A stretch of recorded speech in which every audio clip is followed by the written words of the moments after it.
Hello students, again I am here with the chemistry of class 11. As you know that in the previous class we discussed about the mole concept and also some numericals related to the mole concept.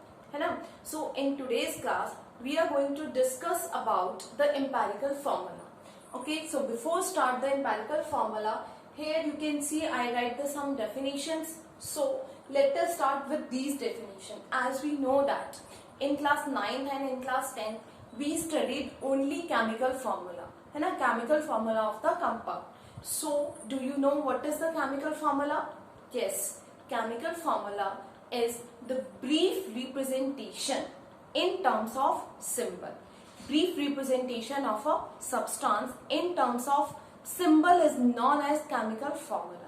किसी भी substance का symbolic representation, किसी भी compound का जो भी symbolic representation है, that is known as chemical formula, है ना. वो substance हमारा compound हो सकता है, that may be an atom also, or you can say it is an element also. Okay, so the symbolic representation of the molecules of a substance here, it may be element, it may be an atom, or it may be an compound. In terms of symbols of the various elements present in it, जितने भी elements उस particular compound में present हैं, उनका symbolic representation that is known as chemical formula. Single atom है तो single element लिखेंगे. Number of atoms हैं, उसमें बहुत सारे atoms present है, बहुत सारे elements present है. Depends on the substance. Okay. Here you can see these two new terms which I am going to introduce to you, that is empirical formula and molecular formula. So what is the empirical formula? Empirical formula is the formula of the compound which gives the simplest whole number ratio of the atoms of various elements present in one molecule of the compound.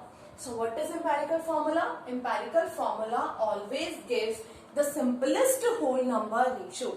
As you know that in the previous topics when we discussed about the chemical laws of combination, है ना, always we studied that the simplest whole number ratio of the atoms, simplest whole number ratio of the particular element, है ना. तो यहाँ पर empirical formula यही कहता है, empirical formula क्या है, किसी भी compound में जितने भी atoms present हैं उन एटम्स का एक simplest whole number ratio find out करना, that is the empirical formula. Suppose for example we have carbon, hydrogen and oxygen. So when we are going to find out the ratio of carbon, hydrogen and oxygen, then the formula is known as empirical formula. Means if the ratio is 1:2:1, so the empirical formula is C1 H2O1. As you know that 1 हम लिखते नहीं है तो CH2O. So this CH2O is not known as chemical formula, not known as molecular formula. It's simply called as empirical formula because empirical formula हमें बताता है किसी भी particular compound में जितने भी atoms present हैं उन atoms का simplest whole number ratio, that is empirical formula. ठीक है, हम empirical formula की हेल्प से फाइंड आउट करते हैं simplest whole number ratio. Means particular जो कंपाउंड बना है उस कंपाउंड में किसी भी एलिमेंट का, किसी एटम का कितना रेशियो होगा, that is find out with the help of empirical formula. Okay, so hope you understand what is empirical formula. Empirical formula is the formula of the compound which gives the simplest whole number ratio of the elements of various elements present in one molecule of the compound. एक atom में, एक particular molecule में जितने भी atoms present हैं, जितने molecules present हैं, सबका simplest whole number ratio find out करना, that is empirical formula. Okay, what is molecular formula? Molecular formula is the formula of a compound which gives the exact ratio of atoms of various elements present in the molecule of the compound. Means with the help of empirical formula we can find out the simplest whole number ratio of the atoms, but with the help of molecular formula we can find out the exact ratio. Means we can find out the chemical formula. We can find out the exact number of atoms in the particular formula. Okay, like if I write C2H, ये example ले लेते हैं CH2O.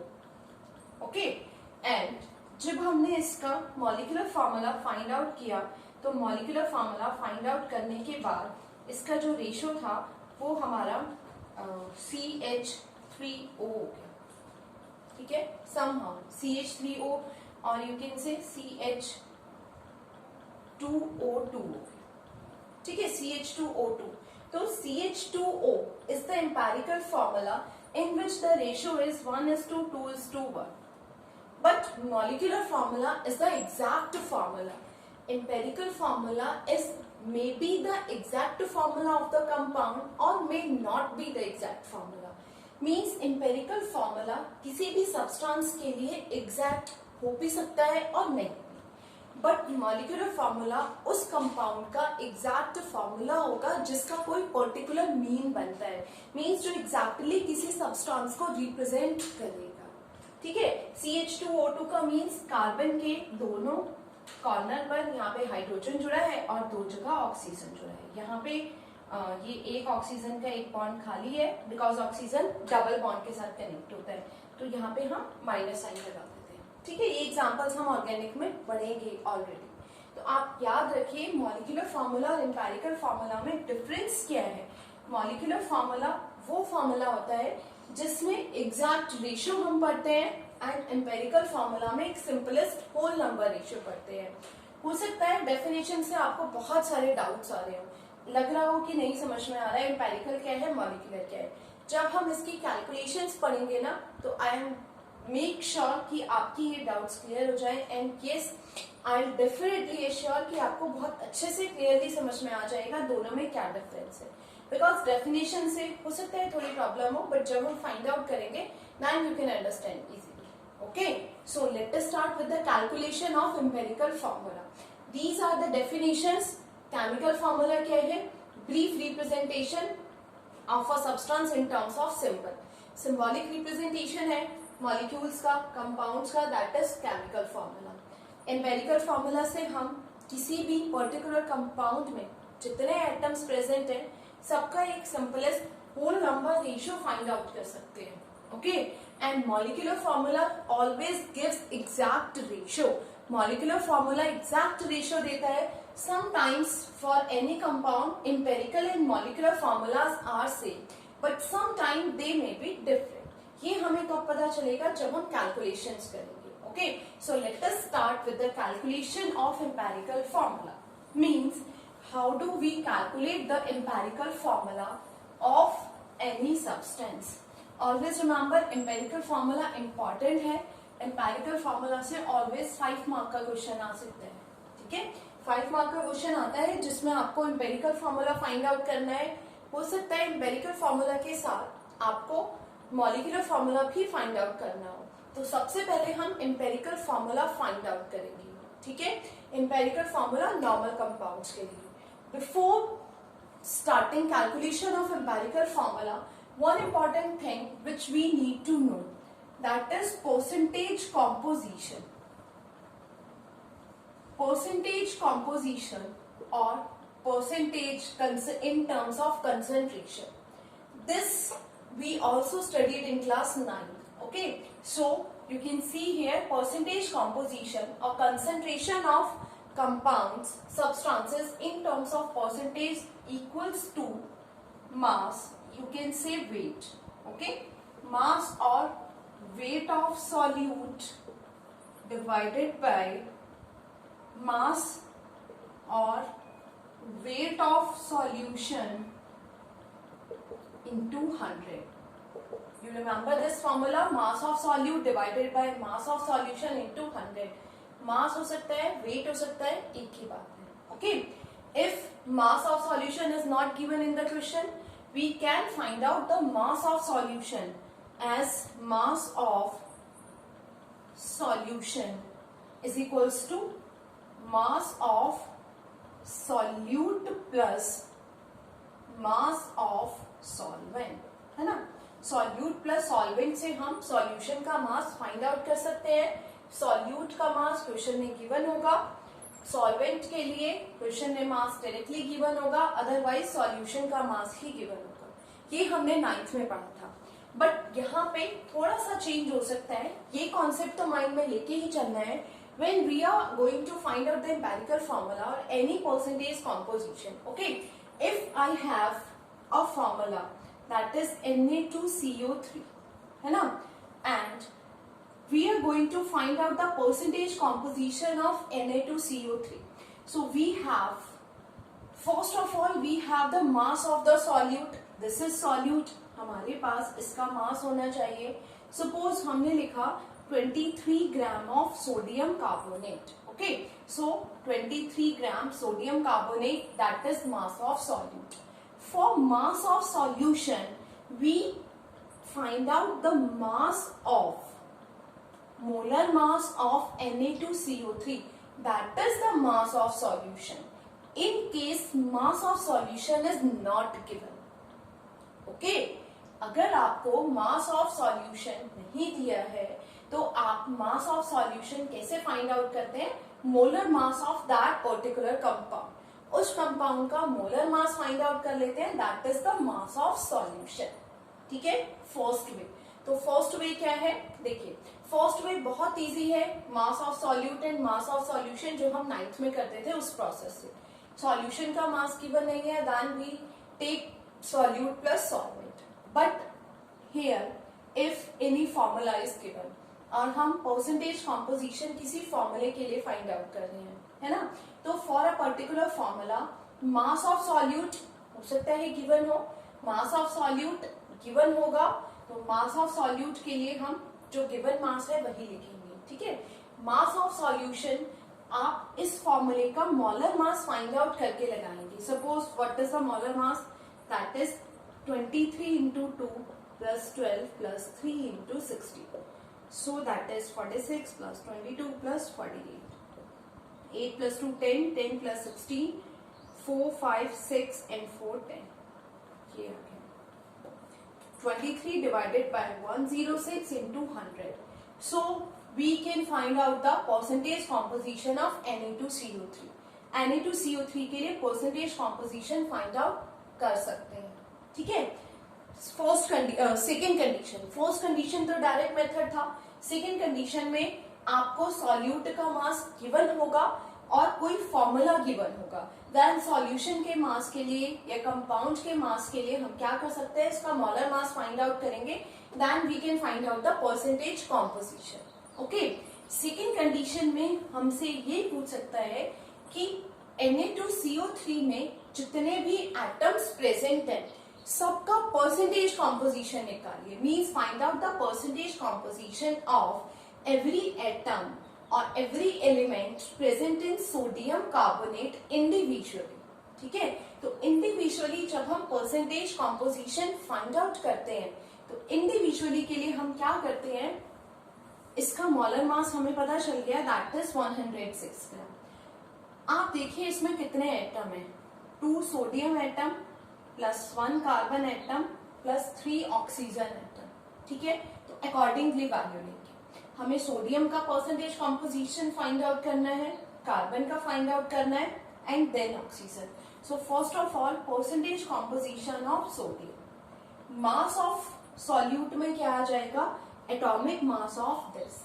और इसका atomic mass क्या है? Because 2 इसके साथ है, Na2CO3.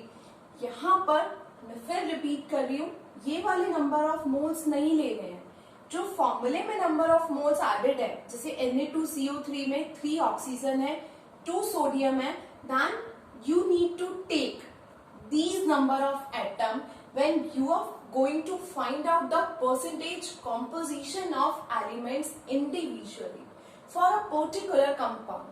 Okay, so always keep remember. ठीक है, याद रखिए ये बात. यहाँ पर कितना हुआ? 2Na means 2 into 23, that is 46 divided by 106 into 100. तो जो आपका आंसर आएगा that is the percentage composition of sodium. ठीक है, बहुत अच्छे से समझना है. Second one is percentage composition of carbon. एक ही कार्बन है एंड कार्बन का मास 12 होता है, एटॉमिक मास 106 इंटू 100. सॉल्यूशन के मास में तब आप ऑलवेज इसका कॉम्पोजिशन वाला मास लेंगे, मींस ओवरऑल Na2CO3 का जो भी मॉलिक्यूलर मास होगा. तो यहाँ पर परसेंटेज कॉम्पोजिशन किसका आ गया, कार्बन का. Okay, same as for percentage composition of oxygen. कितने ऑक्सीजन है, 3 ऑक्सीजन है. So 3 into 16, 3 into 16 means that is 48 divided by 106 into 100. यहाँ पर परसेंटेज कॉम्पोजिशन आ गया ऑक्सीजन का. ओके, सो ये थर्ड मेथड आपको याद रहेगा. फर्स्ट मेथड मैंने आपको बताया डायरेक्टली सिंपल वे, जैसे आप 9th में करते थे. सेकेंड मेथड में आपको क्या करना है, पर्टिकुलर फॉर्मूले के लिए पूछेगा तो मास ऑफ सॉल्यूट गिवन होगा. मास ऑफ सॉल्यूशन में आप क्या करेंगे, इसका ओवरऑल मास रख देंगे, ओवरऑल मॉलिक्यूलर मास, है ना, जो फॉर्मूले से आता है. थर्ड वाले में कोई भी एक फॉर्मूला देके आपसे इंडिविजुअली एटम्स की परसेंटेज कॉम्पोजिशन पूछेगा. तो उस फॉर्मूले के अकॉर्डिंग आप फाइंड आउट करेंगे मास ऑफ सॉल्यूट में. Every time we need to take the mass of that element whose concentration is going to find out. ठीक है, जिसकी कंसेंट्रेशन फाइंड करने वाले हैं, मास ऑफ सॉल्यूट में ऑलवेज वो एटम रखेंगे. मास ऑफ सॉल्यूशन और वेट ऑफ सॉल्यूशन में ऑलवेज आप इसका ओवरऑल मास रखेंगे and then into 100. Okay, so that we can find out the each and every atom percentage composition, है ना. सभी एटम्स का इंडिविजुअली परसेंटेज कॉम्पोजिशन हम इस मेथड से फाइंड आउट कर सकते हैं. सो कीप रिमेंबर, ठीक है, इसको याद रखिए, परसेंटेज कॉम्पोजिशन कैसे फाइंड आउट करते हैं. Okay, let us continue with the empirical formula, calculation of empirical formula. So calculation of empirical formula is very important. यहां पर आपको एग्जैक्ट वैल्यू रखनी है always. Means chemical empirical formula की calculation के लिए आप कोई भी अप्रॉक्स वैल्यू नहीं ले सकते हैं. अप्रॉक्स वैल्यू लेंगे तो लास्ट में जो सिंपलेस्ट होल नंबर रेशियो आएगा वो भी अप्रॉक्स आएगा and it might be correct और इट माइट बी रॉन्ग. ठीक है, तो ये चीज हमें याद रखना है. देखिए, इसके लिए हम टेबल बनाते हैं. फर्स्ट ऑफ ऑल एलिमेंट्स हमें लेना है. सेकेंड उनका परसेंटेज कॉम्पोजिशन लेना है. थर्ड हमें उनका एटॉमिक मास लेना है. एटॉमिक मास के बाद फोर्थ में we need to take gram atoms. You can say gram atom means moles. First, second, third, fourth. Fifth में हमें मोलर रेशियो फाइंड आउट करना है. एंड लास्ट में सिंपलेस्ट होल नंबर रेशियो हमें find out करना है. Okay, so this is the table by which we can calculate the empirical formula of any substance.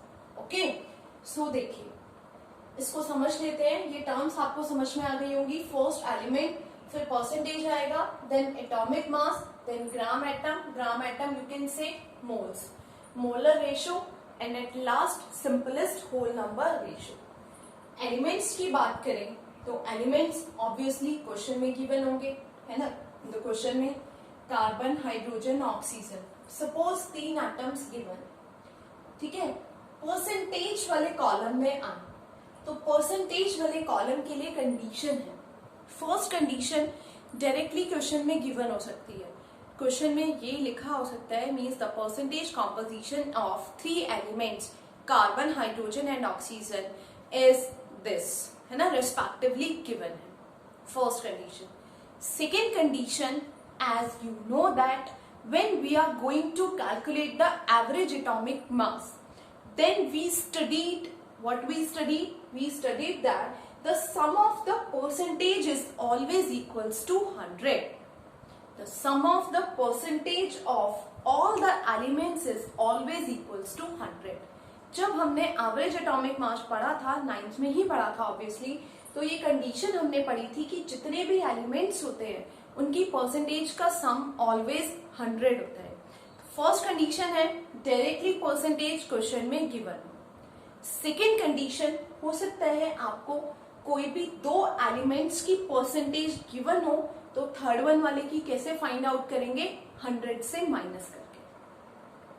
Okay, suppose यहाँ पे मैंने दिया कि कार्बन जो है वो 40% है, हाइड्रोजन आपका 10% है, तो ऑक्सीजन कितना आ गया 50%, बिकॉज इन दोनों को प्लस करेंगे 40 + 10 50 एंड 100 से 50 माइनस हुआ तो 50। ठीक है, ये वाला मेथड हम अप्लाई कर सकते हैं कब, जब आपको अगर क्वेश्चन में 3 एलिमेंट्स दिए हैं तो 3 में से 2 की कंसंट्रेशन गिवन होगी, 4 एलिमेंट्स दिए हैं तो 4 की concentration in terms of percentage. ठीक है, परसेंटेज गिवन होगा, कोई भी एक एलिमेंट की गिवन नहीं है तो हम फाइंड आउट कर लेंगे।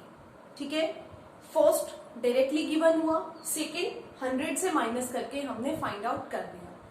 थर्ड प्रोसेस में परसेंटेज कैसे फाइंड आउट करेंगे, बाय द मेथड, जो मैंने अभी जस्ट आपको बताया उस मेथड से। सपोज परसेंटेज के लिए कोई क्लू नहीं है, सिर्फ आपको 3 एलिमेंट्स दिए हैं, तो आप परसेंटेज कैसे फाइंड आउट करेंगे, उस कंडीशन में हम परसेंटेज फाइंड आउट करेंगे कैसे। 3 एलिमेंट्स हैं हमारे पास, एम्पेरिकल फॉर्मूला फाइंड आउट करने के लिए we need the percentage first. Percentage नहीं होगी तो आगे की टेबल कैसे बढ़ेगी।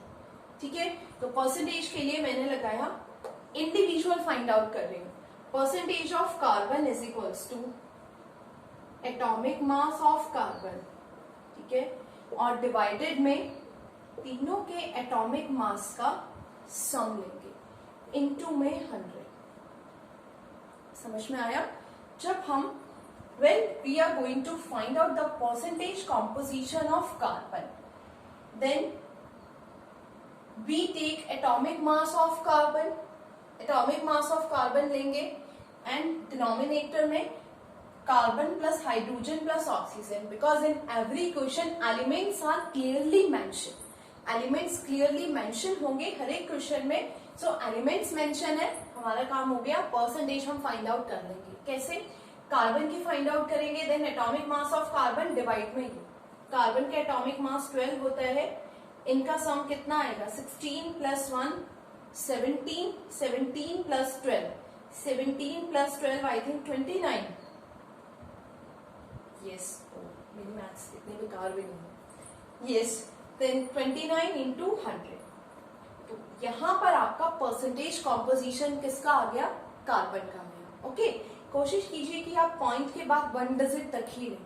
ठीक है ना, अगर आपका पॉइंट के बाद 2 डिजिट में 5 या 5 से ज्यादा आ रहा है, then you drop the value by increasing 1 number. Okay, hydrogen की फाइंड आउट करेंगे तो परसेंटेज ऑफ हाइड्रोजन, यहां पर आया एटॉमिक मास ऑफ हाइड्रोजन, बाकी सब सिमिलर रहा। एटॉमिक मास ऑफ हाइड्रोजन 1 हो जाएगा, और किसकी परसेंटेज कॉम्पोजिशन आ गया, हाइड्रोजन का। ठीक है, थर्ड वन क्या है, oxygen, atomic mass of oxygen आया, यहां पर कितना आ गया 60। ठीक है, तो ये 3 वेज हैं आपके पास। First way percentage directly question में गिवन होगा, सेकेंड वे 100 से माइनस करके फाइंड आउट कर लेंगे, थर्ड वे ये कहता है कि if we are not given any clue in the question, we are not having any clue about percentage composition, then we apply the formula for finding the percentage composition, and we can find out the percentage composition of all the elements individually. Okay, upon में तीनों की atomic mass का सम रखेंगे, और ऊपर जब आप find out करेंगे तो जिसकी परसेंटेज फाइंड आउट कर रहे हैं वही रखेंगे। ठीक है, नेक्स्ट पे आते हैं एटॉमिक मास। एटॉमिक मास के लिए 2 कंडीशन है। पहली कंडीशन क्वेश्चन में गिवन हो सकता है, क्वेश्चन में ऑलवेज एटॉमिक मास उनके गिवन होंगे जो कंट्रोवर्शियल होते हैं। कंट्रोवर्शियल जैसे कि फॉर एग्जांपल पोटेशियम, पोटेशियम का 38 भी होता है, 39 भी होता है ना। एंड क्लोरीन, क्लोरीन में 35 हम ले लेते हैं, because when we are going to find out the molecular mass, तो मॉलिक्यूलर मास फ्रैक्शन में नहीं आता है, तो 35.5 की जगह हम 35 ले लेते हैं, या हम उसको एवरेज में 36 ले लें आइसोटॉप्स में, है ना। तो क्लोरीन का एटॉमिक मास हम 35.5 ही लेंगे, बिकॉज मैंने पहले ही बोला था एम्पेरिकल फॉर्मूला में एग्जैक्ट वैल्यू लेंगे। इफ 35 और 36 atomic mass for chlorine is given in question में अगर 35 और 36 दिया है then we can take, okay. So atomic mass के लिए भी आपको एग्जैक्ट वैल्यू लेनी है, अपने आप से हम अप्रॉक्स वैल्यू या फ्रैक्शन को रिमूव करने के लिए इंक्रीज और डिक्रीज नहीं करेंगे। यहां तक मॉलर रेशियो तक फ्रैक्शन आएगा, इट्स ओके।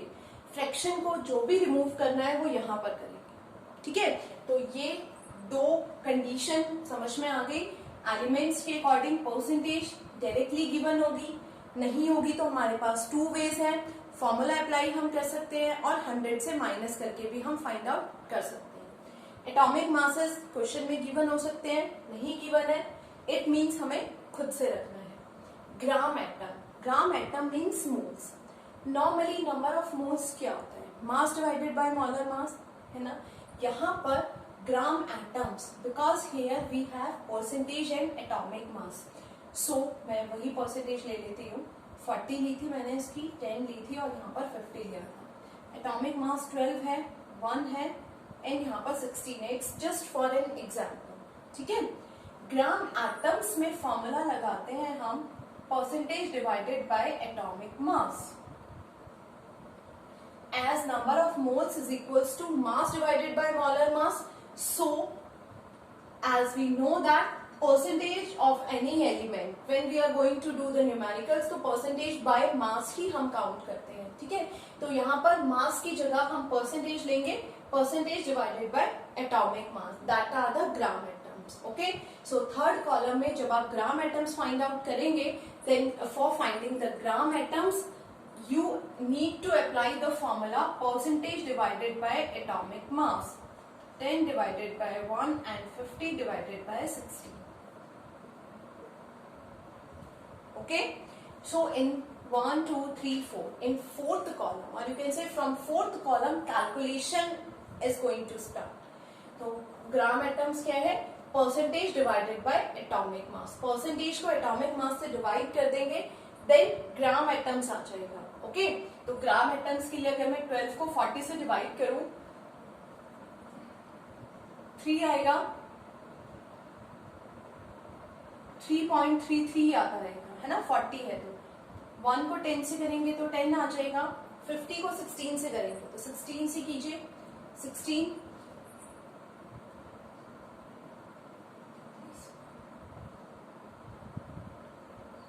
3.1 something आएगा, okay। These are the approx value which I take because it is not the exact question। ये exact question नहीं है तो ये values भी approx में आ रही है, लेकिन आप जब exactly question करेंगे, मैं फिर से repeat कर रही हूँ, don't take the approx value, ठीक है। approx value नहीं लेना है। यहाँ पे अगर आप एक में पॉइंट के बाद 2 डिजिट तक ले रहे हैं तो तीनों में पॉइंट के बाद 2 डिजिट तक लीजिए। अगर आप पॉइंट के बाद 1 डिजिट तक ले रहे हैं तो तीनों में पॉइंट के बाद 1 डिजिट तक लीजिए, एटलीस्ट यू कैन ट्राई, है ना। इफ कैलकुलेशन ही ऐसा है कि पॉसिबल नहीं है then it's another matter. Molar ratio क्या है, यहां तक तो आपको समझ में आ गया। What is the molar ratio, मैं ये वैल्यू लिख लेती हूँ। मॉलर रेशियो ये कहता है for finding the molar ratio we need to divide the values by the smallest value among them, okay। To find the molar ratio, divide these values by the smallest value among them, means जो भी आपका answer आया है उन answers को यहाँ लिख लीजिए and you need to divide these values। आपको इन वैल्यूज को डिवाइड करना है और किससे डिवाइड करना है, उस नंबर से डिवाइड करना है जो इन्हीं में सबसे छोटा होगा, ठीक है। उस नंबर से डिवाइड करेंगे जो इन्हीं में, इन तीनों नंबर में, because we have 3 elements so we have 3 values, so the number which is the smallest among in 3 values, so we need to divide all the values by the smallest number among these 3 values। Smallest number क्या है 3.1, so we need to divide these values 3.1 by 3.1 से आप इन तीनों values को divide करेंगे। Okay 3.1 से जब आप इन तीनों वैल्यूज को डिवाइड करेंगे then you get another answer, आपके पास अनदर आंसर्स आ जाएंगे। बहुत ध्यान से समझिए। फर्स्ट में एलिमेंट्स, परसेंटेज के लिए क्लू मैंने आपको बताया, एटॉमिक मासेस, ग्राम एटम्स क्या है percentage divided by the atomic mass. Okay इसके बाद जो वैल्यूज आई उन वैल्यूज को एज इट इज यहाँ पर लिख लीजिए और जितनी वैल्यूज आपके पास है उन वैल्यूज को डिवाइड करना है किससे, उस नंबर से जो इन्हीं वैल्यूज में सबसे छोटा होगा। ओके सो व्हेन जब हम डिवाइड करेंगे तो यहाँ पे 1 पॉइंट समथिंग आ जाएगा, है ना।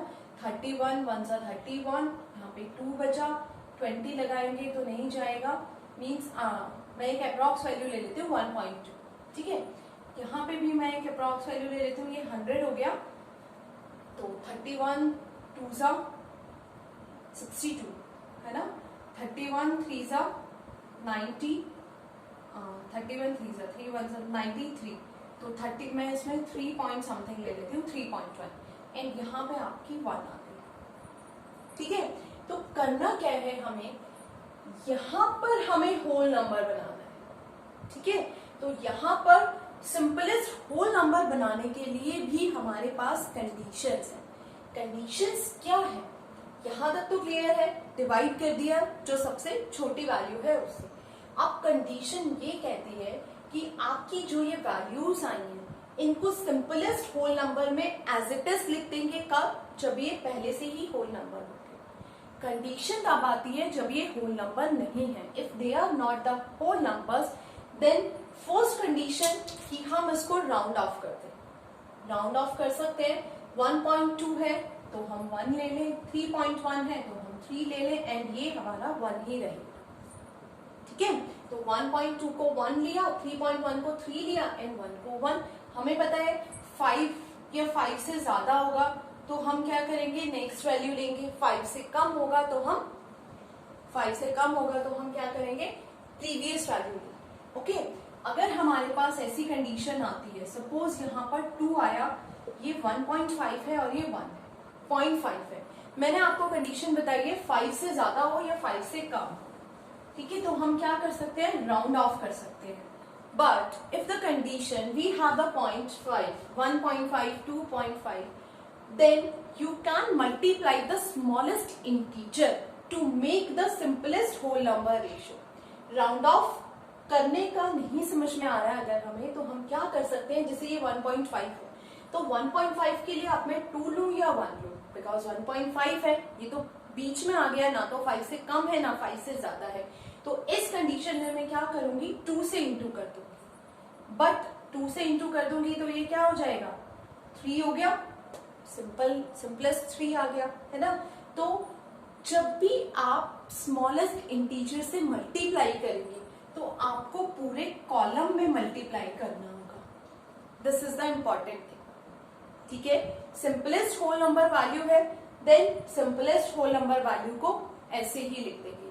सिंपलेस्ट होल नंबर वैल्यू नहीं है, पॉइंट में है, तो आप उसको रिमूव कर सकते हैं पॉइंट को, means by rounding off. Round of करके आप उसको रिमूव कर सकते हैं।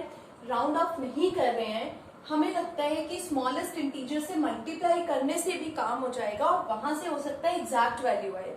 तो जब भी 0.5 कहीं पर होगा, 0.5 के लिए आपको स्मॉलेस्ट इंटीजर से ही मल्टीप्लाई करना है, ठीक है। और जब स्मॉलेस्ट इंटीजर से मल्टीप्लाई करेंगे तो मल्टीप्लाई पूरे कॉलम में होगा, मींस तीनों वैल्यूज में मल्टीप्लाई होगा। राउंडिंग ऑफ सब में नहीं होगा, राउंडिंग ऑफ तो सिर्फ वहां पर करेंगे जहां पॉइंट है। But when we are going to multiply by the smallest integer is like most of we use 2, but 2 3 maximum 2 3 4 हम यूज कर सकते हैं, but most of you use 2। ये डिपेंड करता है फॉर्मूले की कंडीशन पे, ठीक है ना।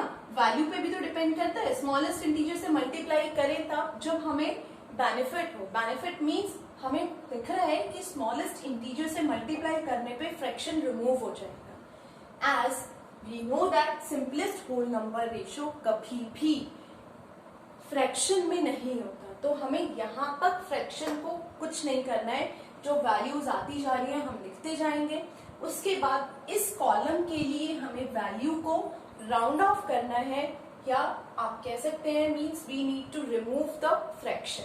Okay, so if this value is 4, 3, 2, particular value आ गई, then what is the empirical formula? Empirical formula is this: 4:3:2 means C4H3O2. This is the empirical formula, means this may be the correct formula for this compound or may not be the correct formula. ये CHO को जब combine करते हैं तो ये जो formula बना है ये करेक्ट भी हो सकता है और इनकरेक्ट भी हो सकता है, ठीक है ना। बट इसमें जो सिंपलेस्ट होल नंबर रेशियो है मींस C4H3O2 वो करेक्ट है। तो एम्पेरिकल फॉर्मूला जो हमें बताता है वो क्या बताता है, क्या एम्पेरिकल फॉर्मूला की हेल्प से हम क्या फाइंड आउट करते हैं, we always find out the simplest whole number ratio for all the atoms present in a particular compound.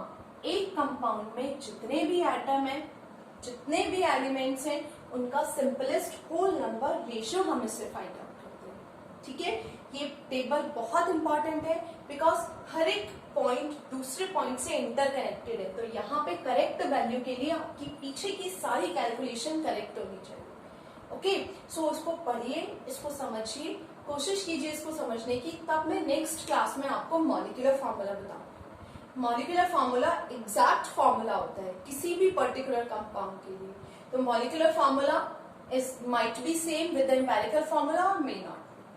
Might be same means हो सकता है मॉलिक्यूलर फॉर्मूला सेम हो, मॉलिक्यूलर फॉर्मूला सेम होगा एम्पिरिकल फॉर्मूला के equal होगा तो means correct formula है, otherwise ये एक सिंपलेस्ट होल नंबर रेशियो है।